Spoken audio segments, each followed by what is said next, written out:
guys, well, next stop on our tour here is gonna be the National Monument of Indonesia.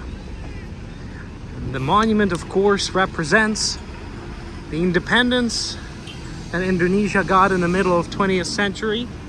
So it's gonna be quite a unique thing to see. All right, guys, well, we found the entrance to the National Monument. It is right behind me, right there. As you can see, it's a beautiful, beautiful structure. It's super high, and it's commemorating the freedom that Indonesia got from the Dutch in the middle of the 20th century. It was a very bloody conflict. It was not easy. So this is why it's so highly celebrated, because it was hard fought. Unfortunately, like everything, most things close at 4 p.m. So we're out of luck for today, but tomorrow we'll be back and we'll take a closer look to it. We'll walk right up to it. My buddy Ben here will give you a little brief lesson on what exactly happened during these independence wars and how did all shook down. But that's still tomorrow. But that's okay. The next thing that is not far away from here is the Indonesian Cathedral. It is one of the biggest, well, not biggest, it is the biggest Catholic Cathedral here in Indonesia. That's the place where the Archbishop sits. So it's a very important Christian landmark in Indonesia, and I believe that actually opens at 3:30 and goes till 7 something. So we have plenty of time, and that's where we're gonna head next. Let's go. Hey guys, so as we're walking away from the National Monument, right in front of it we have a very special building.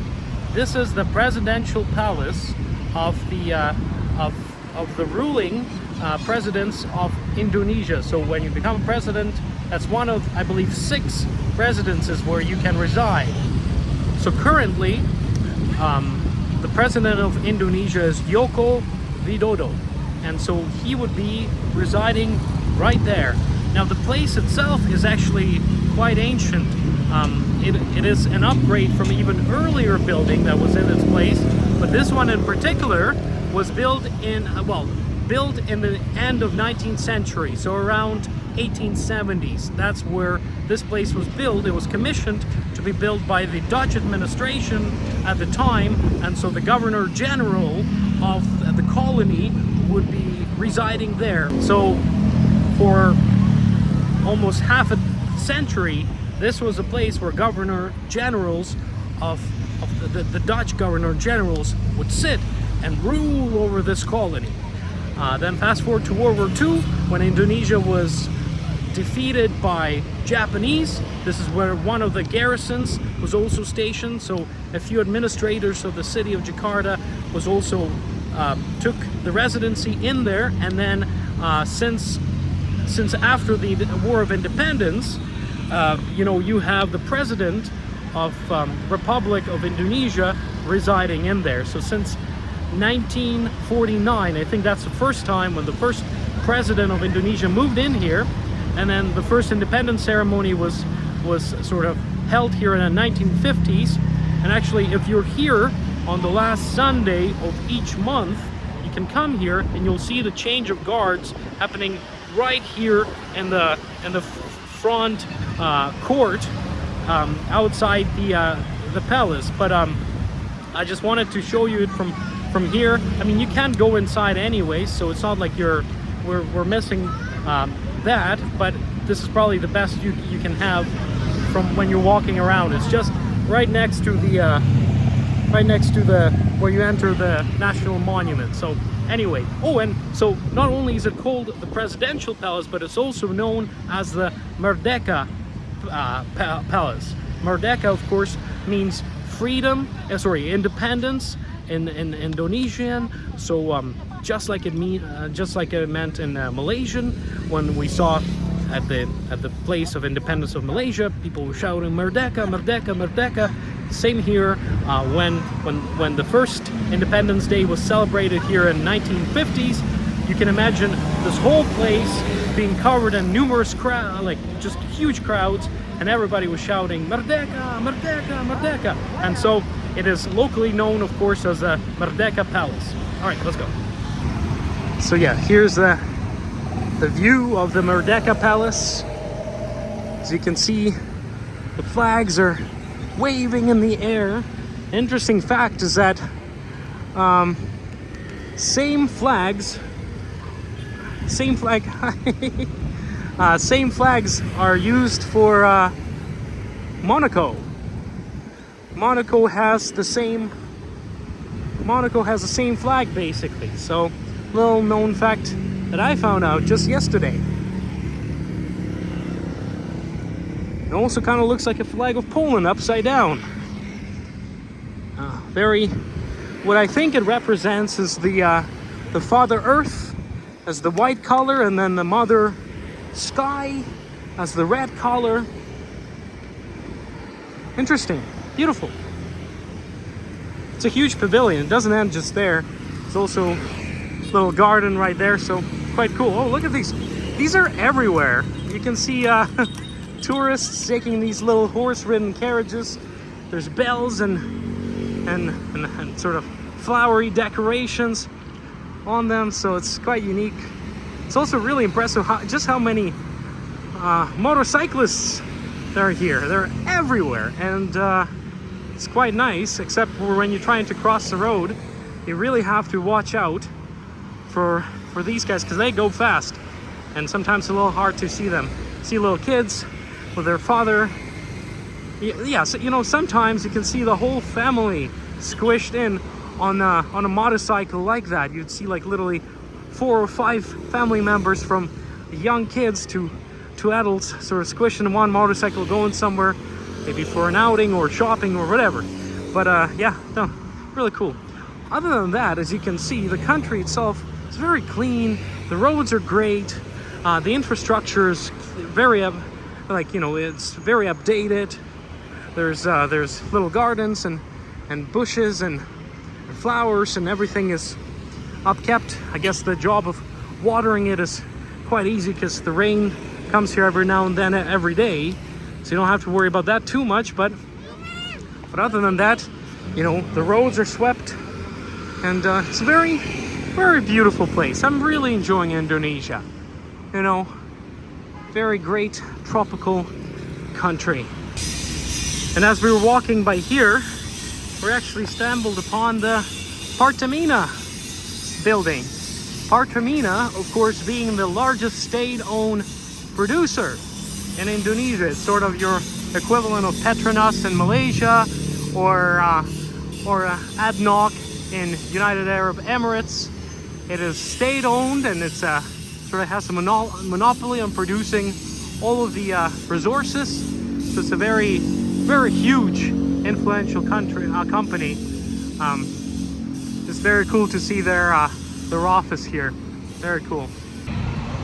All right, guys. So after a short walk from the central monument, we came to our next destination. It's a little bit in distance still, but I just wanted to show you how it looks from here. So behind me is what you can see is the Roman Catholic Cathedral of Jakarta. It is, I believe this is the biggest cathedral in all of Indonesia, and it has a very unique history. So historically speaking, what you have is in the beginning of 17th century, 1610 or something like that, the Dutch East Indies Company came and sort of took Indonesia as their property. That was their colony, where they would develop resources and send it back to Europe.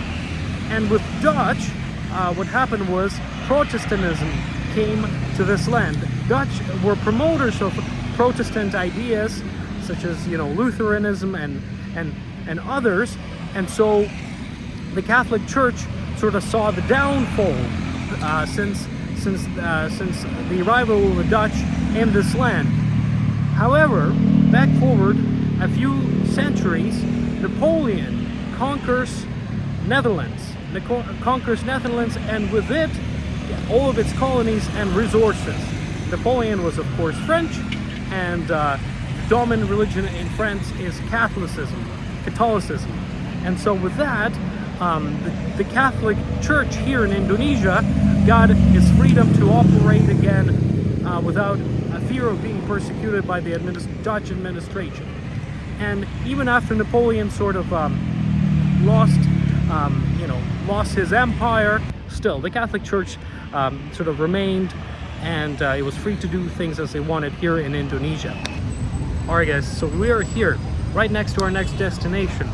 This is Saint Mary of the Assumption Cathedral here in Jakarta. So this is where the Archbishop of Jakarta sits.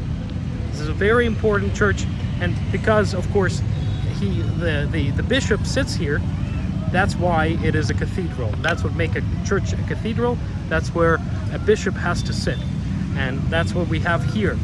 So this church was actually built in from 1891 to 900. So it's relatively a new church, only 130, almost 130 years. But it's beautiful. Look at the size of it, right? And especially what strikes me is like after 500 years almost of Dutch colonial rule, which was predominantly Protestant, that churches like these are a thing, right? Dutch were not Catholics, so how did it happen? How were the Catholics able to penetrate into Indonesia and convert so many people? It's a fascinating thing that I don't know about much, but clearly they did. So that's why we have Saint Mary's of Assumption Cathedral here. By the way, the Assumption in Christianity is the act, or belief that Saint Mary, Mother of Jesus, was taken, her body and soul were literally taken into heaven after her death. So that's the Assumption process, and it is one of the cornerstones belief of Roman Catholics, and they celebrate that fact, and that's why the church is dedicated to that activity.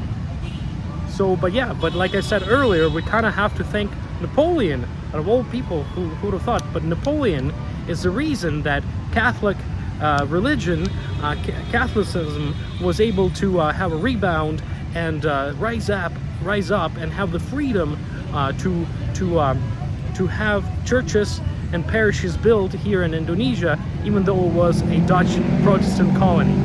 Anyway, let's go inside and see what the cathedral looks like. You know, you really have to be careful with these road crossings, because that's one thing I don't understand. There's barely any pedestrian crossings anywhere. There's tons of cars, and so you have to sort of do it on your own, look for the gap, and just sort of make a run for it. And hope for the best. Alright guys, well, turns out there's a mass going on. We were late for that one, so unfortunately the cathedral is closed for today.